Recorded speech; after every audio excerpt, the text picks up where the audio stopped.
Welcome back, underdogs, misfits, and other little lunatics, to Christmas Ghost Stories. And this is our third evening.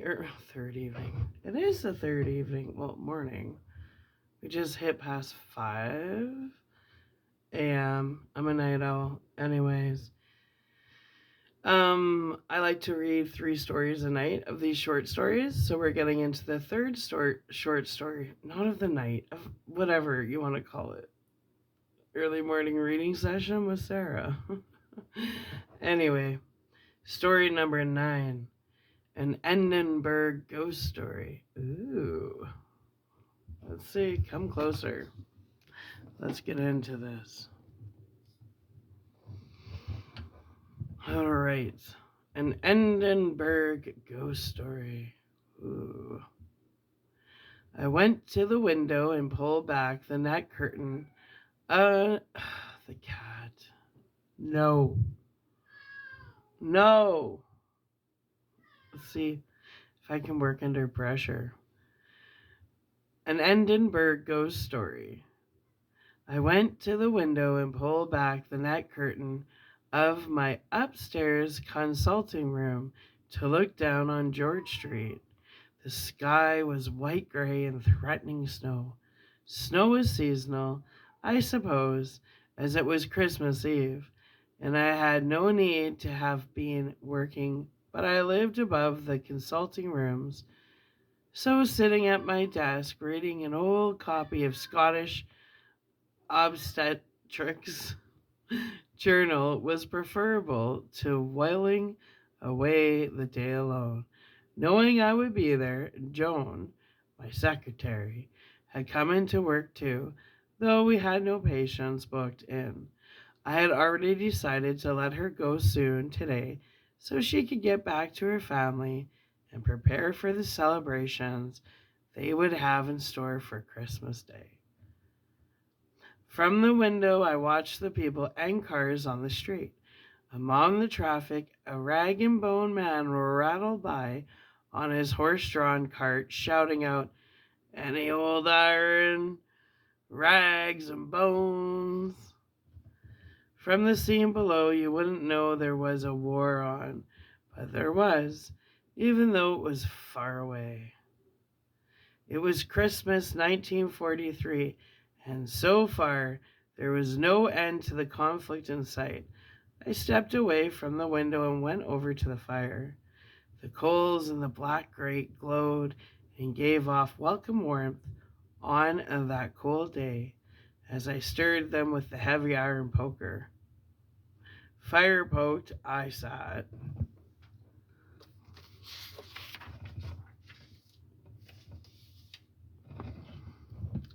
Back behind my desk. But instead of the obstetrics journal, I picked up a letter from my daughter in Calcutta, received in October, and read it for the 20th time. Dad, it's still very hot here. You'd think I'd be used to the heat by now, but I'm not. Luckily, I have the wardrobe for it now, unlike when I first arrived. She chatted on some more, but eventually came the words I guess she had struggled to write. Anyway, Dad, I might as well cut to the chase and say that, as anticipated, Stephen and I will not be able to be back in Edinburgh for Christmas this year. I'd expected it, of course. Stephen was with the 14th Army in Burma, and from the hints in her letter, combined with newsreels I saw when I went alone to the La Scala Electric Theatre, I believed him to be part of the Chindit force operating deep behind Japanese lines. I put the letter down. Of course, I'd known she couldn't come home, but still felt the weight of it. Elsa was a grown woman now, no longer the laughing blonde haired infant that had brightened every day I'd spent with her. Now she had her own life to live, and I had mine. I raised the letter again and read on. Elsa gave an account of her life with the British Army wives in Calcutta that sounded very exotic to me, who'd spent all his life in Edinburgh, born in the old town, educated at the university, trained at the Royal Infirmary, where I'd worked until going into private practice. She finished the letter by wishing me well for Christmas. You know, mine and Stephen's thoughts are with you this Christmas, though it seems far from us, here in time and distance and temperature. I can't believe that Mother has been gone for 4 years now, but I know she'll be watching over you. All my love, Elsa. Silly old man that I am, I felt my eyes moisten at that. I would.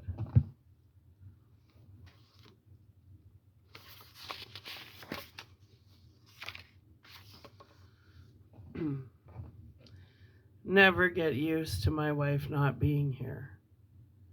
Though I do have little faith and believe she is waiting for me for when it is my turn.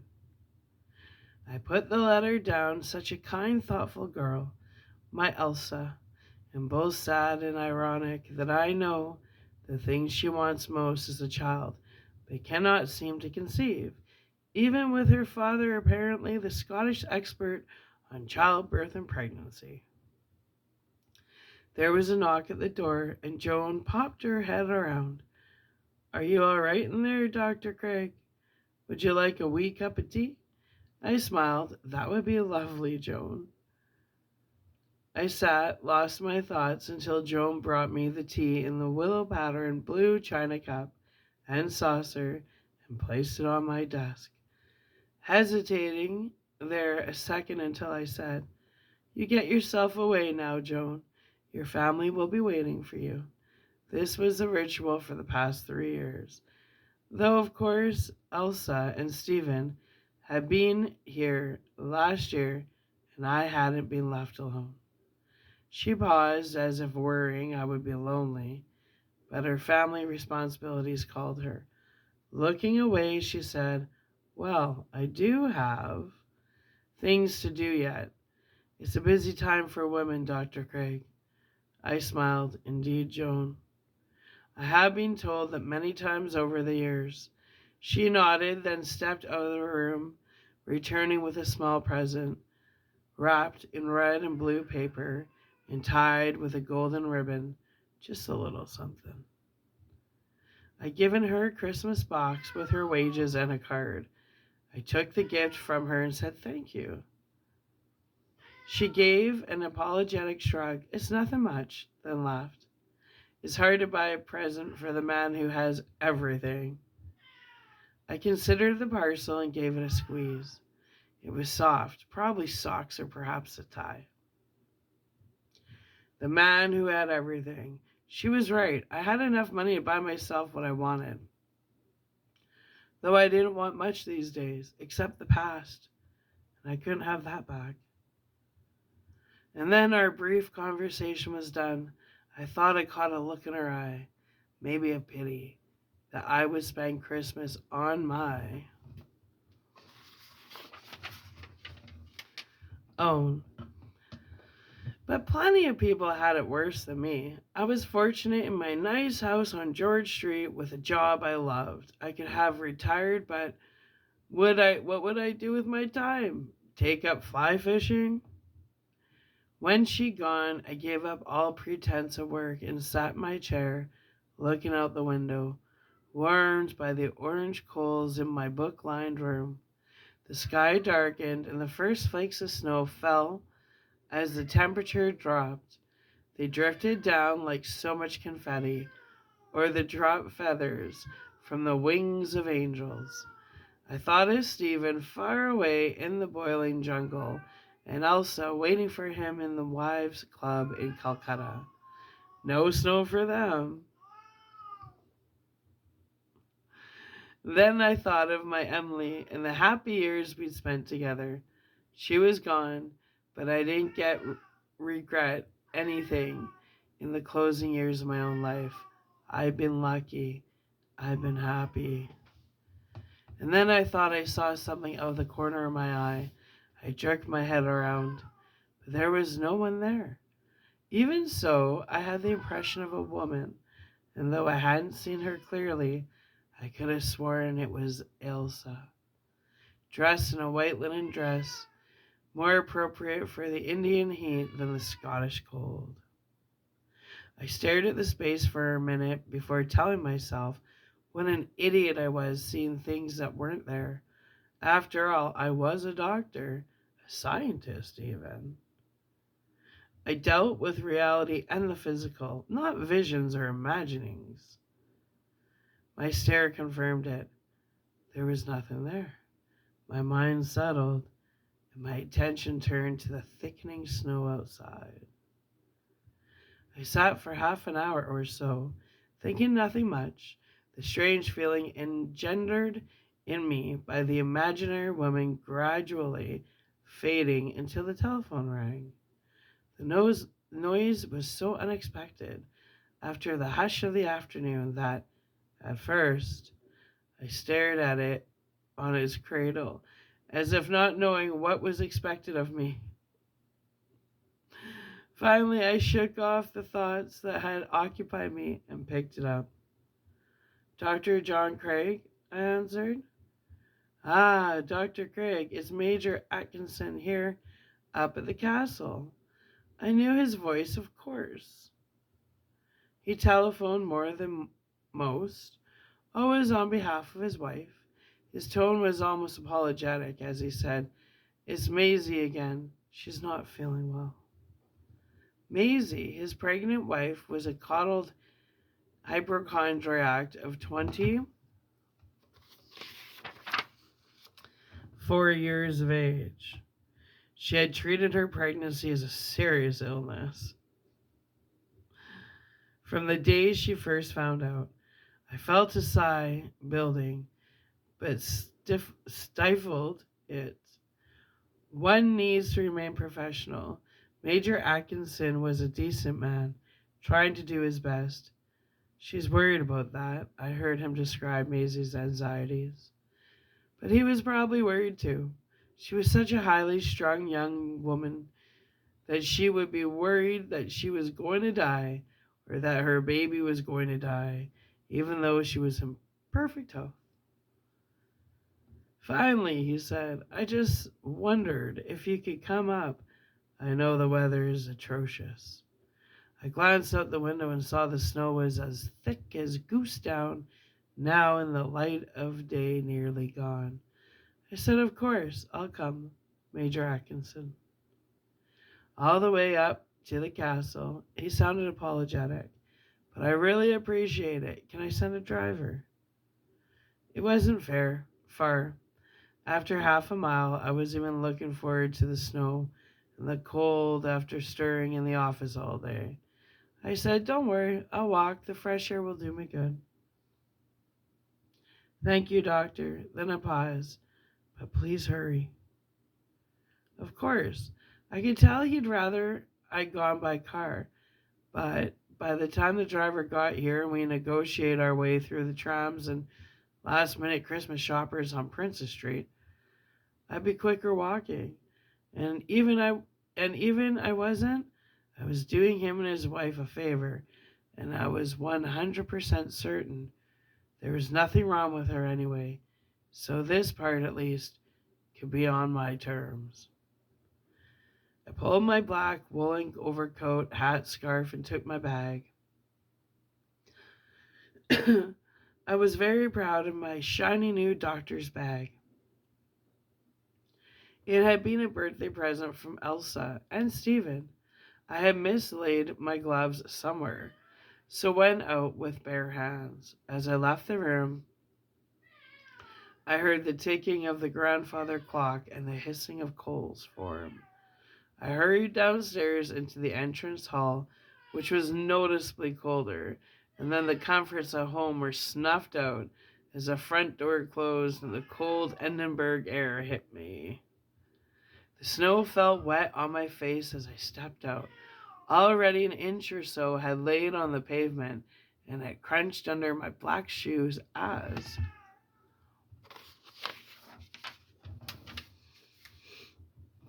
I went to the curb edge.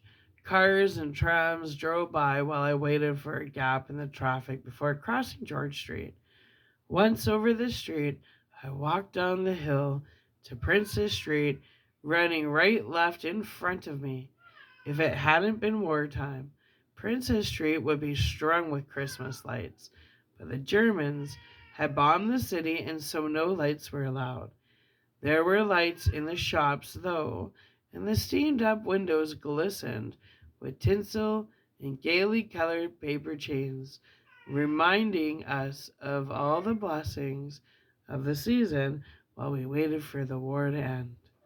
After crossing Princess Street, I went into the gardens by the National Gallery, aiming for the narrow steps that led up the mound and ultimately to the castle. It was fairly dark now, and there were fewer people around them than I'd thought there would be. As I walked, feeling the cold, I pulled the collar of my overcoat up to keep the snow from falling down my neck and gripped the handle of my bag, cursing my lack of gloves. I went on to a less frequented way. Finding myself walking alone, I went on, hoping I wouldn't slip in that gloom. But before I had arrived at the steps, I had the strangest feeling there was someone there with me. At first, I ignored it. Then I actually stopped and turned around to see. Of course, there was no one there. No one following me, and so I walked on, reaching the bottom of the steps and starting to climb. I paused here, and still no soul was visible either ahead of me or coming down. The sky was dark and heavy with snow, and the flakes whirled around in the globes of the hooded lights. I stepped on the first step. He's persistent. And then I heard a voice. Doctor, can you help us? Yeah. I turned and saw an old woman standing against the bushes. She was bent with age and her face was lined. Her coat was in rags, and strangely, I could see her far more clearly than I ought to have in the darkness. I'd never seen the woman before in my life, but I'd seen many like her. The Edinburgh poor, lots of them hard drinkers with heavy lined faces, such as hers. Though even most of them would be better clad on a night like tonight. The woman's clothes seemed wholly inappropriate. I paused, my free hand going to my trouser pockets, where I knew I had a few spare pennies in change.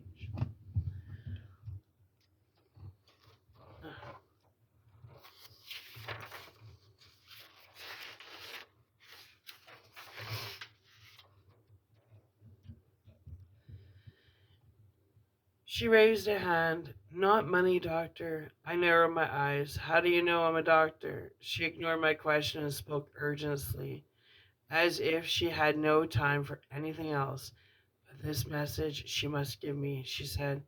My daughter, doctor, she's with child. Her time is near. This was stranger still. How did she know I was that kind of doctor? But I had no time to divert from my mission to the castle. I began to apologize. I'm sorry, but I'm hurrying to see a patient. Can your daughter not go to the hospital? Very often the poor cannot afford medical help, but in an emergency case, the hospital would accept the woman's daughter if it truly was an emergency and not just a ruse to take money from passing strangers. This was a more likely explanation, but still, I sighed and thrust my hand into my pocket, my fingers curling around the bronze pennies and halfpennies. I pulled them out and for a second looked down to check how much I was giving her. But I looked up, the woman was gone, simply gone. I glanced around, dumbfounded. Where on earth had she gone? I stared right and left up the path where snow was now lying thickly. No one, no footprints, other than my own. I felt a chill of fear. What had I seen? How could someone vanish like that? but I had little time and less inclination to stay there pondering. So I climbed the steps, hurrying on through the soft, dropping snowflakes and whirring darkness, driven by my appointment at the castle, but also by not wanting to linger on the lonely path. The cold cut into me as I climbed the steep steps. The snow was whirling now, half blinding. I shuddered, glad to be gone from that place where the woman had appeared in my path in such an eerie and unnerving way. But I was breathing heavily. The steps were forbidding, and my shoes slipped in the snow. The fingers holding the handle of my medical bag were frigid.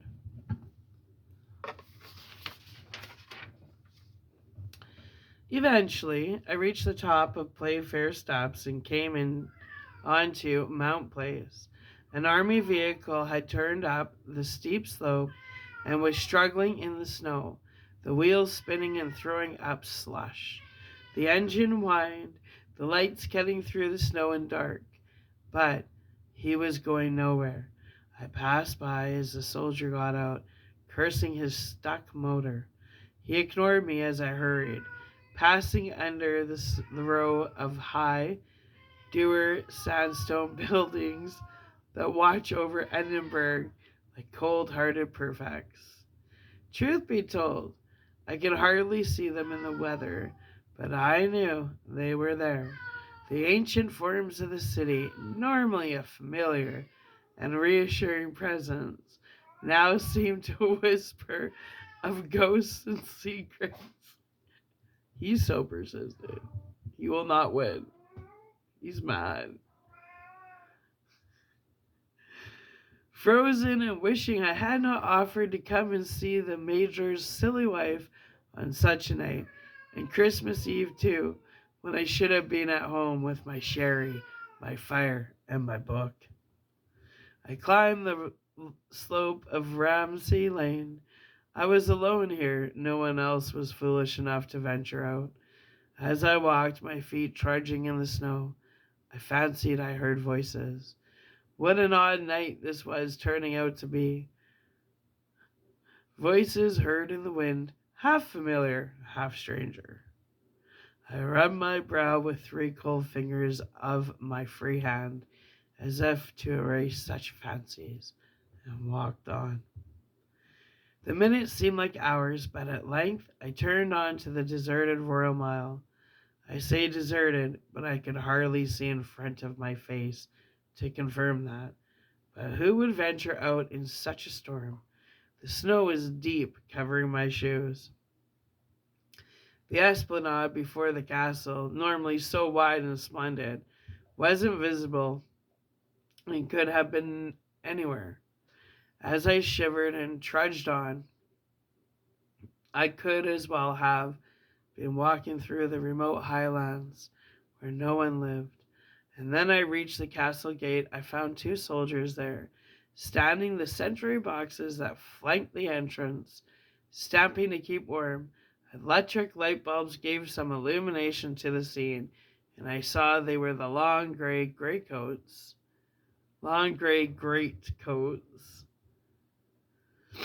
with their thistle buttons and the tall bearskins that identified them as members of the Scotch Guard. Though I doubt I looked very threatening, orders made them step to bar my passage. I fumbled in my overcoat for the military pass given to me as a doctor attending the staff of the castle.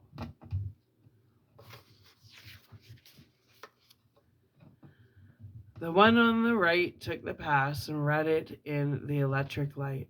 It seems in order, sir, he said, handing the pass back to me. Here to see Major Atkinson's wife, I said by way of explanation. Shocking weather, he said, his accent revealing him as a Galswegian. Glaswegian.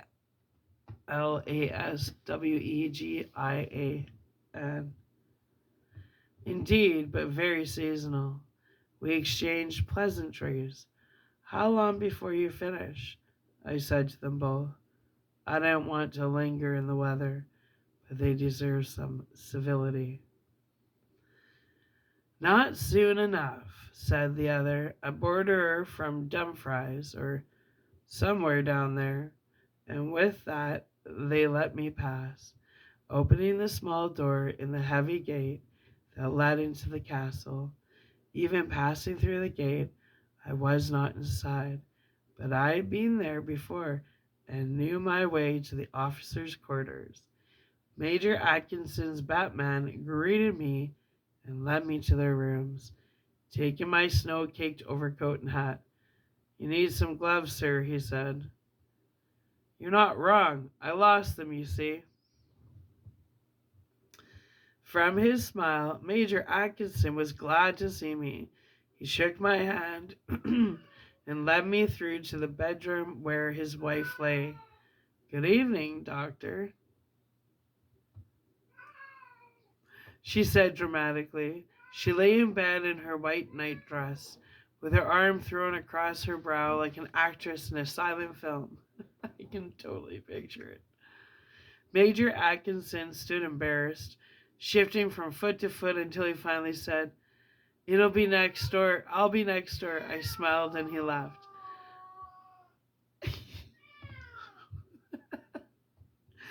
I took out my stethoscope and approached my patient, who had already lifted her nightdress to reveal her swollen abdomen for examination, her bottom half remaining discreetly under the bedsheet.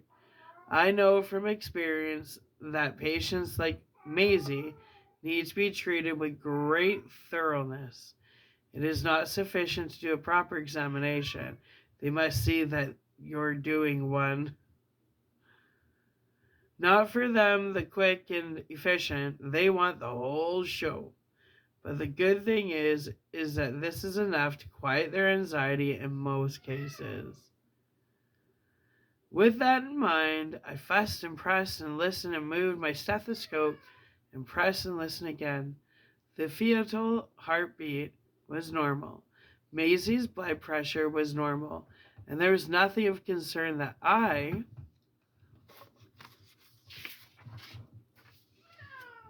could find.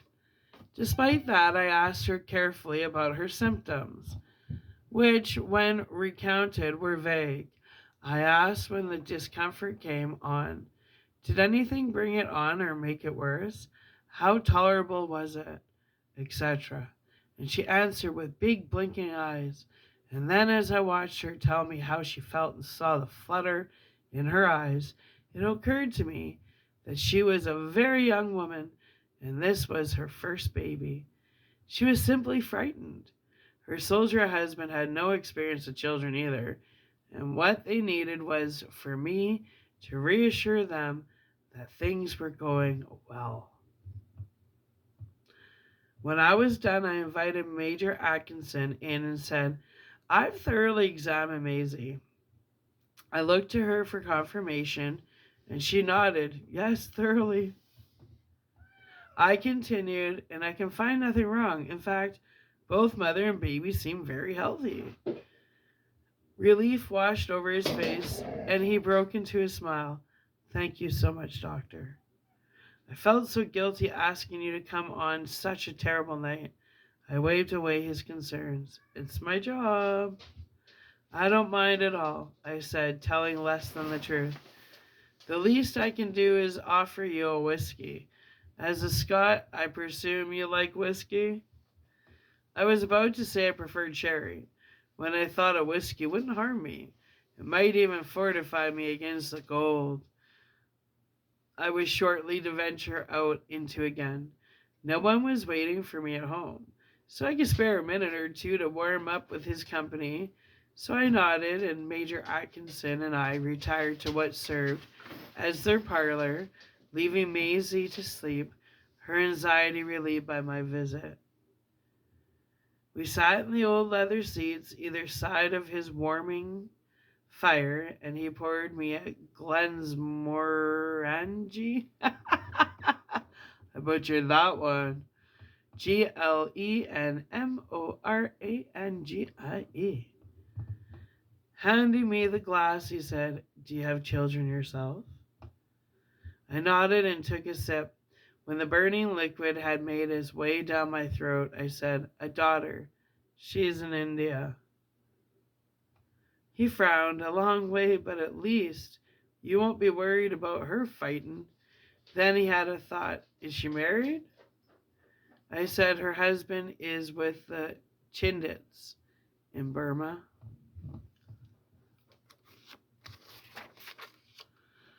I nodded. He shook his head. "I wish I could have another crack at Jerry or the Japs." By way of explanation, he said, "I took a small piece of shrapnel at Dunkirk. They say I'm not fit for combat." And so we drank whiskey and talked of the war and children and fatherhood that comes with responsibilities. But such joy! I said having a child was the most wonderful thing in my life. It transformed me. "I'm sure you'll be a wonderful father."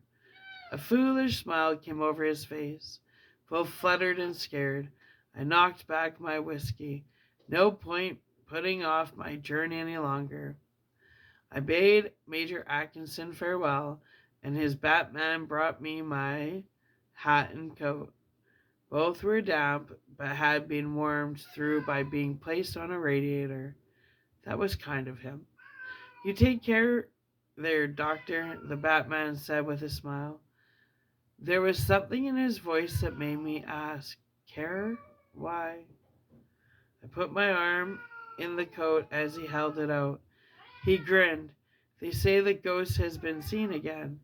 I grunted but was chilled. "The ghost?" In mock horror he said, "The old woman. She appears from nowhere. They say she glows." He was grinning, and I tried to smile back, but instead I was affected by his words. He must have seen that I was unnerved because, without waiting for me to comment, he added, "But I don't believe in this pish, if you pardon my language, Doctor." And with that, he showed me out, and I was in the snow again. The same two guards stood at the castle entrance. "Far to go, Doctor?" the Glaswegian said.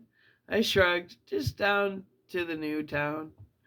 The others said, "We'd get you a car, but I think you'd be worse off." They're stuck everywhere in the snow. And in the little light from the castle entrance, I gazed out onto the freezing esplanade and saw the snow was thicker. What vehicles had been parked there were now just heaps under white blankets. Seeing my hesitation, but mistaking its cause, "You can maybe stay here," the Glaswegian said helpfully.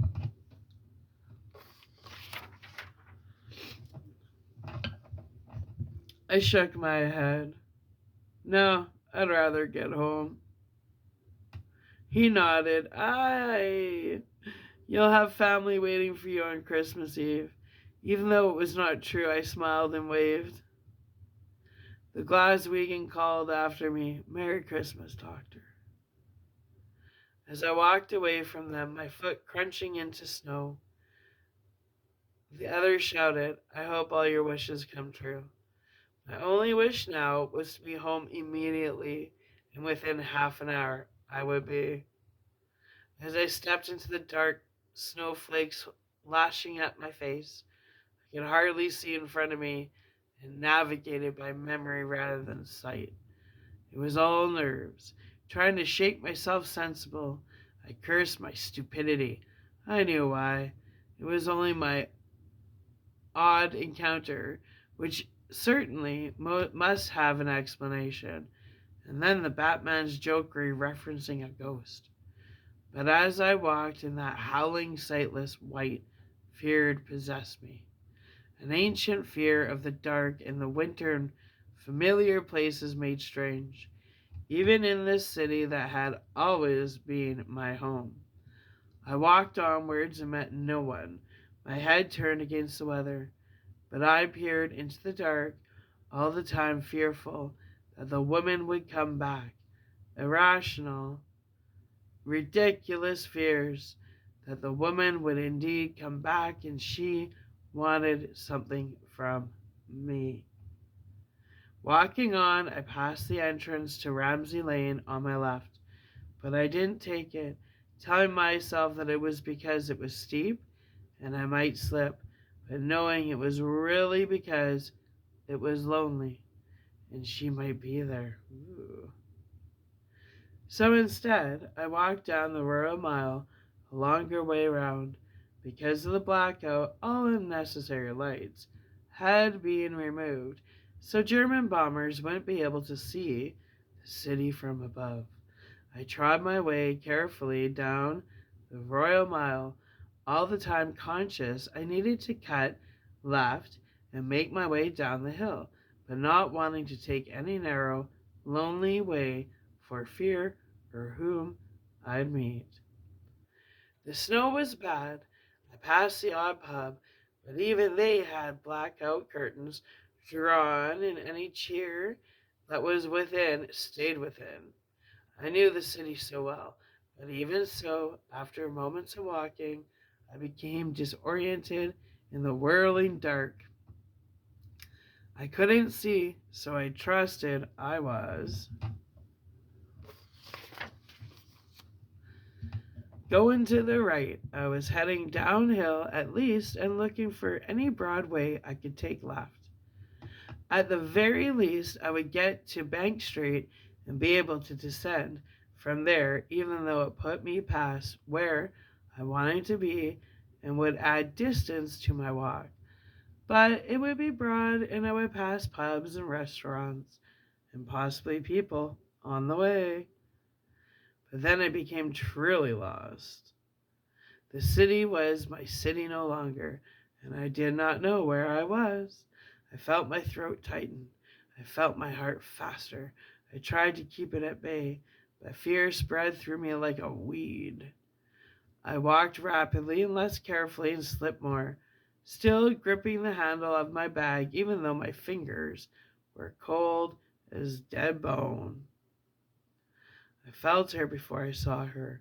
There was no mistaking the unworldly feeling. Everything around her was black, but I could see her clearly. A bowed, gray-haired old woman marked by poverty and wearing rags. Her dark eyes bored into me as she said again, more desperately, "Doctor, please help us. My daughter is with child. I fear she will die." I felt words rise in my throat, half strangled. I had intended to give an explanation of why I would not help her, but my words would come out in panic. "Leave me be, whatever you are, leave me." And, as if my fear-driven yell had power, the old woman faded before my eyes once again, as if she had never been there. My panic took me over completely. The ancient terror of what is unknown, of the dead themselves, haunted me and drove me through that terrible night. I ran, stumbled and fell, my knees wet with snow, snow in my eyes, snow up my sleeves.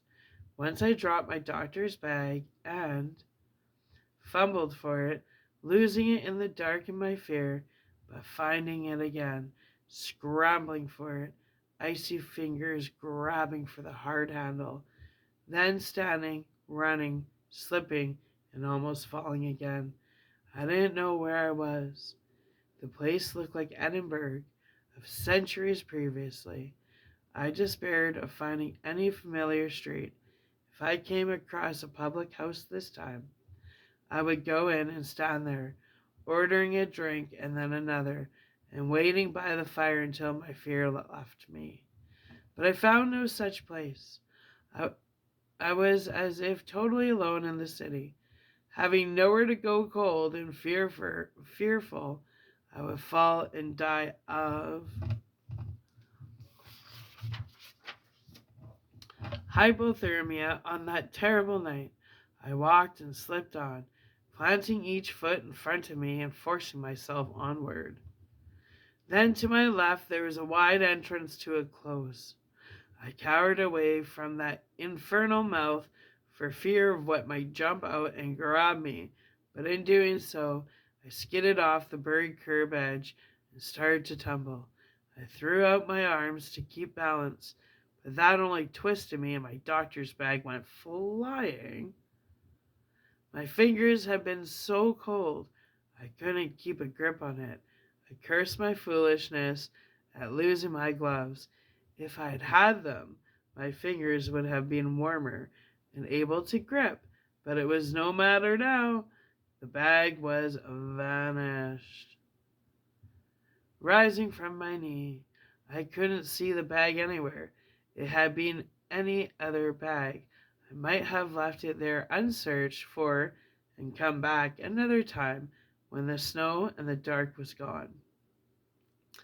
But it was a gift from Elsa, and with her so far away, its loss seemed a symbolic blow of ill luck. I looked around, but I already knew where it had gone. It must have flown from my hand and landed and bounced and gone into the dark entrance of the close. I sighed deeply. That was the last place I wanted to go. I thought again of leaving the bag and stood, reason telling me to leave and come and find it another time, and my heart telling me I couldn't bear to leave it when it would probably be found so easily just inside the clothes. The only thing that kept me from going for it was fear. I shook my head. I couldn't allow stupid fear to stop B retrieving Elsa's bag. I think he wanted to say stop me, but it said B. I shook my head. I couldn't allow stupid fear to stop me retrieving Elsa's bag. I took a hesitant step towards the close entrance. Nothing happened, of course, and so, emboldened, I took another. An old oil lamp hung there, showing me that the snow had not invaded the close entrance, but lay outside in heaps. I stared. The snow invaded the close entrance, but lay outside in heaps. I stared, a snow-free place. Once my fear was mastered, could this even be a sanctuary until the weather improved? A glance upward showed me that the close was roofed. Yes, if I sheltered here, I would be safe. There was maybe even someone here that would give me shelter. Maybe they would have a fire to warm me, and so I stepped into the quiet, darkened entrance. It was a poor place. I could tell that I had stared into the gloom. Deeper in, another oil lamp hung, but at least there was no snow in.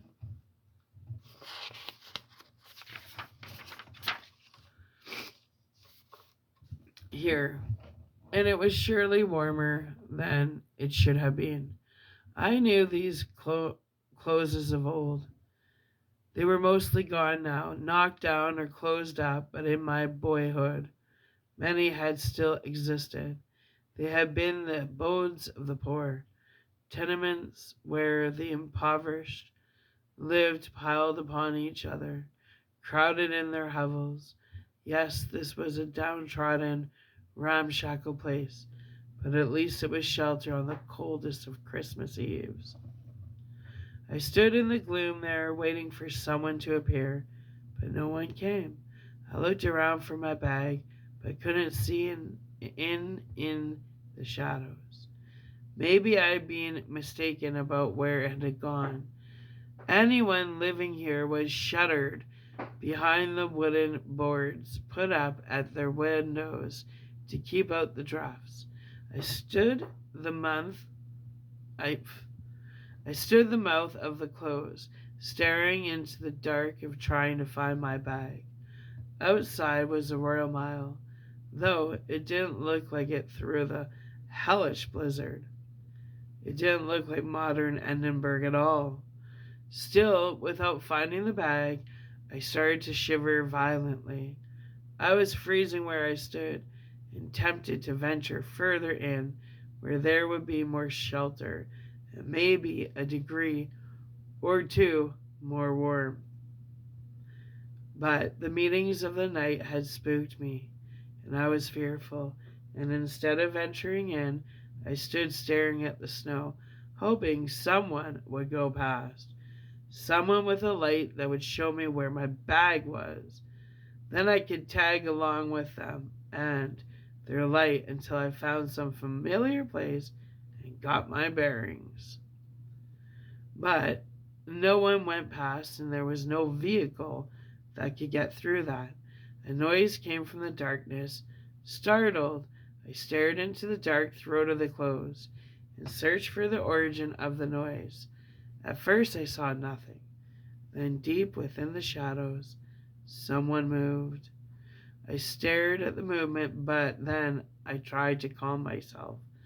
Of course, there were people living here, no matter how primitive it seemed. And these were my countrymen. No matter how far apart our stations in life, I called out, "Hello there, who's there?" No answer came, but I saw movement again. There could be no doubt that someone was there. For some reason, keeping out of sight, I shouted, "Hello? Do you have a light? I've lost my bag." I attempted to sound jocular, but I felt far from it. The shadows rippled. Something in the movement unnerved me, and I thought,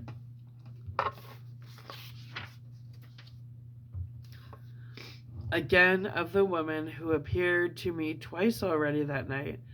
Perhaps she would appear again here for the third time. And finally, a voice answered me, "Hello there. Come into the close."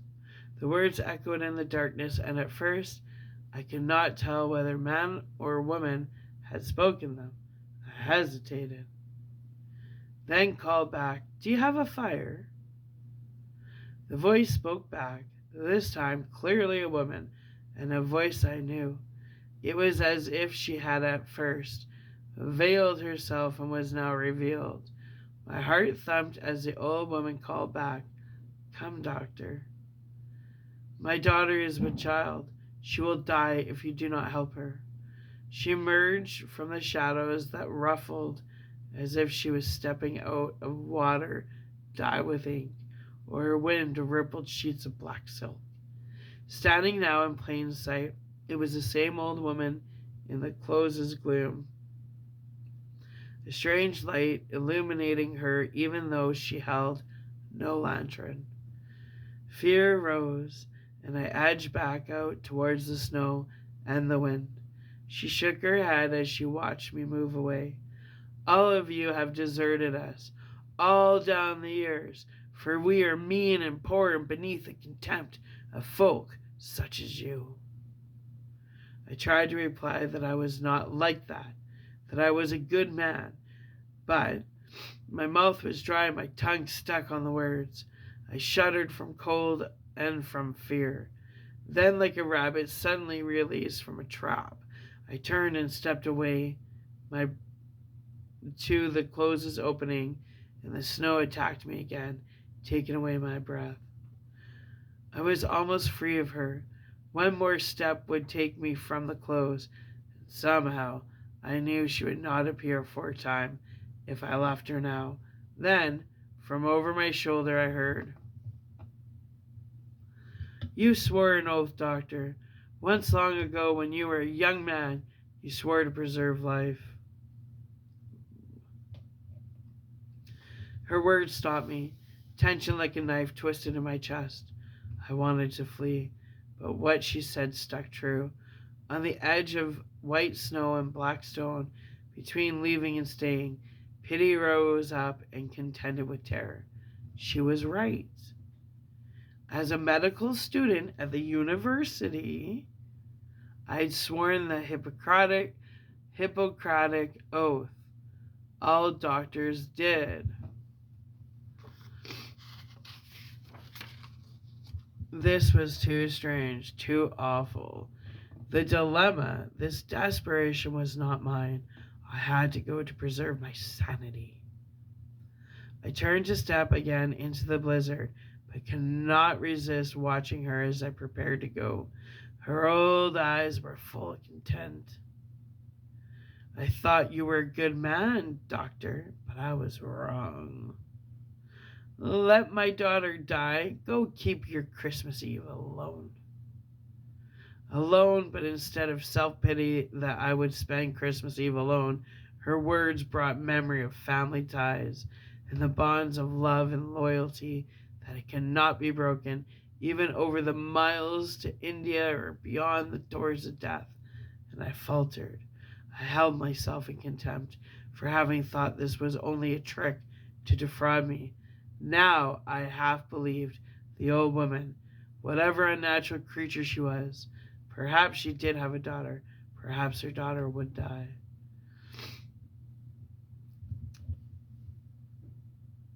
She thought me a coward or a cold-hearted privileged snob. She would let me pass from the close, but in that instant I knew I could not deny her request. She was right. I was a doctor. I had sworn to preserve life, and not just the life of the rich and those who could afford to pay, but all human life. I thought of rich pampered Maisie with her doting husband in their castle rooms, and even for them I had pity. How much more should I have pity for this poor thing in her icy tenement? Sensing the change in me, she pointed into the darkness of the close. My daughter is there. Her time is near. She does not have long. Help her before she dies like she has before. So she's on a loop. The atmosphere was dreamlike, but surrendering myself to what must be a dream, I said, "Show me to your daughter." But I don't have my medical bag. The woman did not speak, but pointed, and where she pointed, I saw my bag lodged against the wall. Stooping to pick it up, the handle cold in my fingers, I saw she had stepped into the clothes. I did not know how I could see in that inky place, but I could. I breathed deeply. I had decided to help her and her daughter, so, despite my terror, I followed her to the lowest and meanest of the tenements. She pushed open the rough door, and I sensed, rather than saw, 1,000 poor ghosts watching me as she led me to a low room. On the floor was a wooden pallet that served as a bed, and on the bed, heaps of old sheets and blankets. A young red-haired girl lay there on them, her face pale and shining with sweat. She was far gone in labor, but could not give birth. Her strength was almost gone, and I saw it was true, what the old woman had said. This girl was close to death, and I guessed that. Without my help, the infant inside her would die too. My mind reeled. How could I be a doctor to a woman in a dream? A woman who is only a ghost. Her mother watched me. She did not say, "Can you help her?" but instead, "Will you help her?" Ah.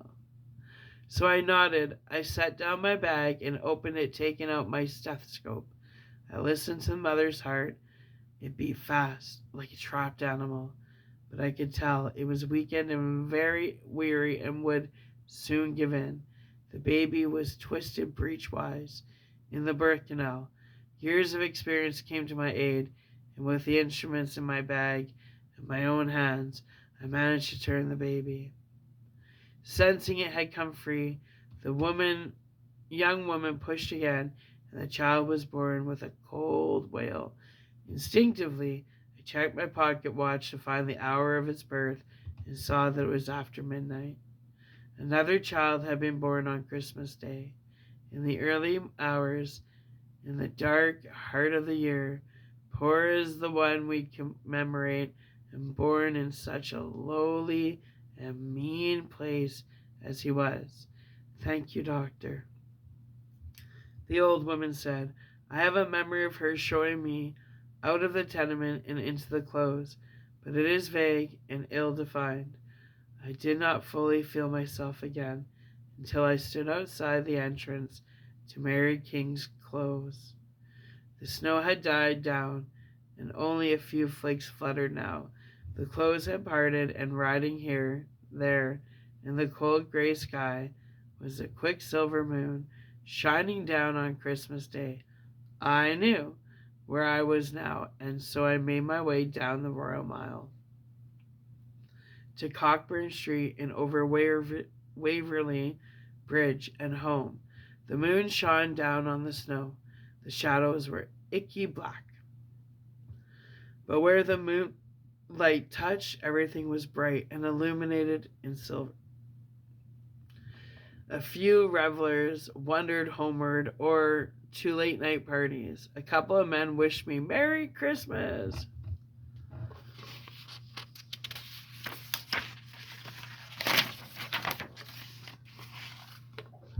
From the other side of the street. And then I was on George Street. And outside my house, I hung up my hat and coat and put down my bag in the hall. My fingers were frozen, and I flexed them to bring back the blood. Once again, I regretted not having my gloves anymore. I went upstairs and found the consulting room was the warmest because it was the last place I'd been. But even so, the curtains were wide open and the heat had mostly seeped out, so it was not warm, and I shivered again. I poked the fire and found one reddish coal under a pile of ash-gray ones. I didn't add more fuel. I didn't want to think and ponder. Time for bed. I dressed and put on my nightshirt before retiring to the icy sheets of my bed. I lay there for a while, the images of my strange encounter running through my mind, and then I fell asleep. I woke late on Christmas morning. It made no difference. I had no one to wake for, as I was to spend the day alone. I would have slept longer, but there was a hammering on the floor. Befuddled, I got up, pulling on my dressing gown that hung behind my bedroom door. I was so heavy with sleep that at first I didn't remember what had happened the previous night. I hurried downstairs. The knocking came more insistent now. Who could be calling for me in person on Christmas Day? I thought at first it must be Major Atkinson, but surely he would have telephoned, as he always did. I frowned. Maybe she had tried, and I had slept through the ringing. I would soon find out. I shrugged and arrived at the front door. I had put the chain across last night when I came in, and as the knocking continued, yelled, "Hang on a second, I'm right here." The cold air came flooded in. As I opened the door inwards, the snow still lay on the street outside, and I shivered. A young man stood there in the uniform of the Royal Mail. "Telegram for you, sir," he said, thrusting the envelope into my hand and turning with a "Merry Christmas" before heading on down the street. I was bemused as I stepped in and closed the door to keep out the cold. Standing there in the hall, I opened the envelope. It was from Elsa. "Dad, wish I was home with you for Christmas. But good news. I am to have a child. Elsa." I read the telegram again, a strange wonder filling me. With a broadening smile on my face, I thought of my beloved daughter so far away. Her wishes and prayers had been answered. After trying and failing for so long, she was finally to have a child. And standing there in that cold entrance hall, I wondered whether my service to the old woman and her daughter had anything to do with that. A broad smile on my face, I wandered back to my consulting room, and my eye caught the present that Joan had given me before she left on Christmas Eve. Putting down the telegram, I opened the bright wrapping paper and found that Joan had given me a pair of gloves. That's a great story. Okay, anyway, now you can hear my voice. I'm tired. I'm done for a few hours. But when we do come back, we're getting into... That's it! Wow! That's the end of the book. Well, when I come back, we're going to get into my other Christmas book. Anyway, underdogs, misfits, and other little lunatics. I love you. I hope you're having sweet dreams, and I'll be back in a few hours. Bye.